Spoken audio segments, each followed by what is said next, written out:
Bonsoir à toutes et à tous, donc chronique numéro 40. Dans cette chronique, je vais traiter d'un phénomène qui est bien entendu passé dans les oubliettes de l'histoire et dont les deux Allemagnes, en l'occurrence la République fédérale allemande et la République démocratique allemande,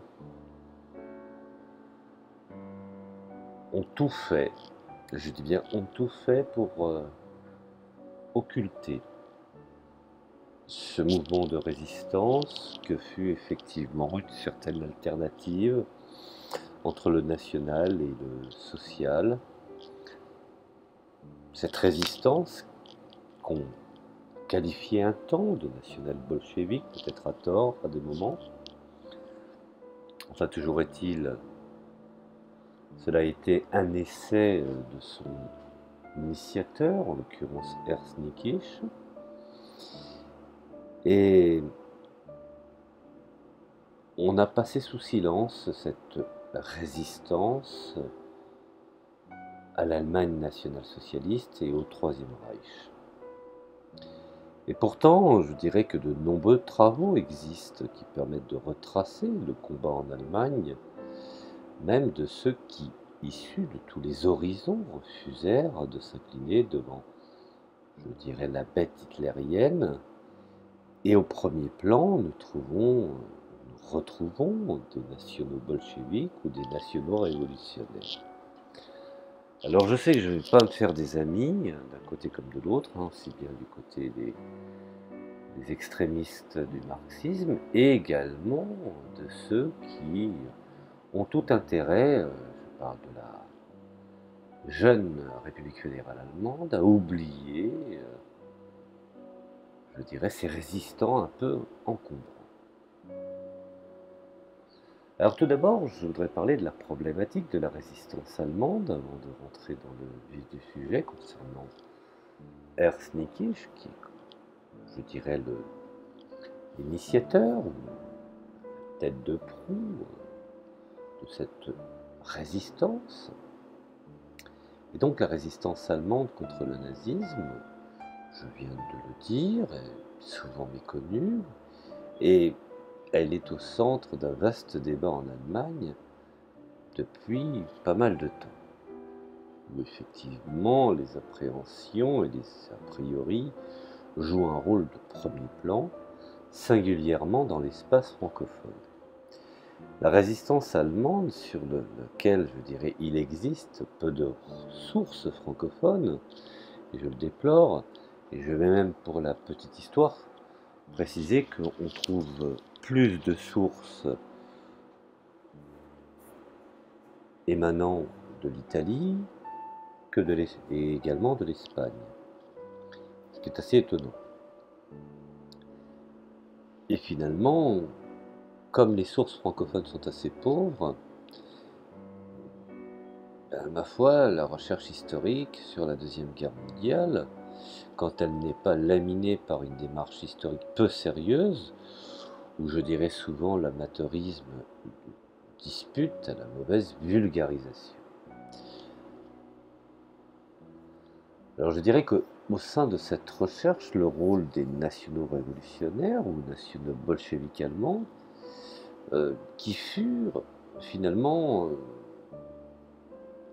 à la croisée des chemins entre, d'un côté, les marxistes, je dirais, purs et durs, comme Rosa Luxembourg, Karl Liebknecht ou Ernst Stallman, et de l'autre côté, des nationaux un peu nostalgiques, je dirais, d'un ordre traditionnel, et bien entendu ceux qui se sont alignés fatalement sur le Troisième Reich d'Adolf Hitler. Alors, on peut qualifier que les nationaux bolcheviques allemands, qui furent dès 1932 les premiers à résister contre l'hitlérisme, comme nous allons le constater, animèrent des tentatives les plus sérieuses et les plus efficaces de lutte contre le Troisième Reich, et la plupart du temps, bien entendu, passé sous silence, car gênant après la Seconde Guerre mondiale. Donc là aussi, les raisons idéologiques, un peu confuses, je le reconnais, prédominent.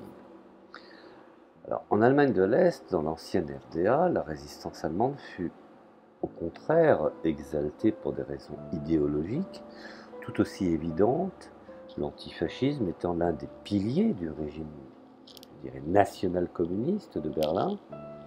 On a tendance souvent à l'oublier que ce régime était à la fois national, pour des raisons que j'ai invoquées sur des audios précédentes, et également communiste, dans le fait de son adhésion à l'Union soviétique. Bon. Alors que l'on ignorait et que l'on taxait parfois de trahison en RFA les militants nationaux-bolcheviques de l'Orchestre Rouge, par exemple, ceux-ci furent encensés en Allemagne de l'Est.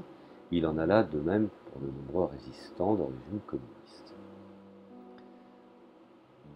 Nous pouvons considérer que les victimes de Hitler ont été finalement, au fond, du fait de cette amnésie volontaire, exécutées une seconde fois.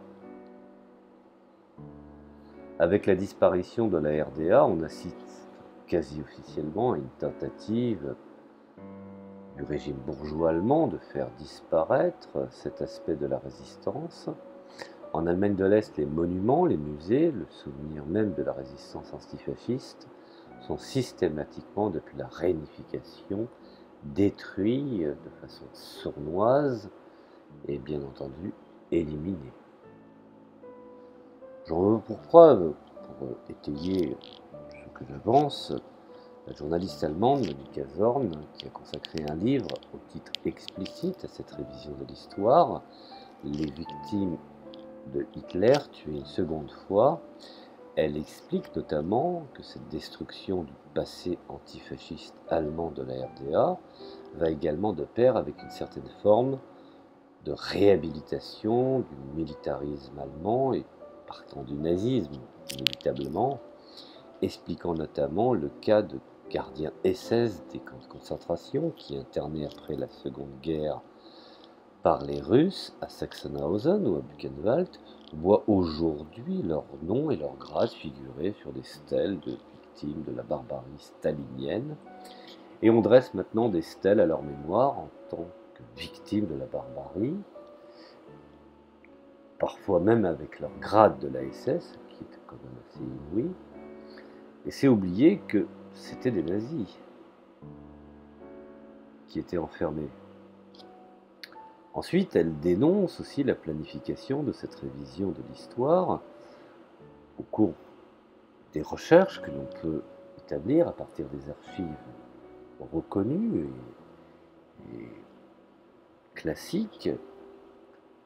On peut s'étonner de cette systématisation dans tout le pays. On est face avec une méthode, la mémoire, les petits sites commémoratifs sont purement et simplement fermés, et dans les grands camps comme Buchenwald ou Sachsenhausen, on dénature les expositions qui existaient au temps du régime socialiste.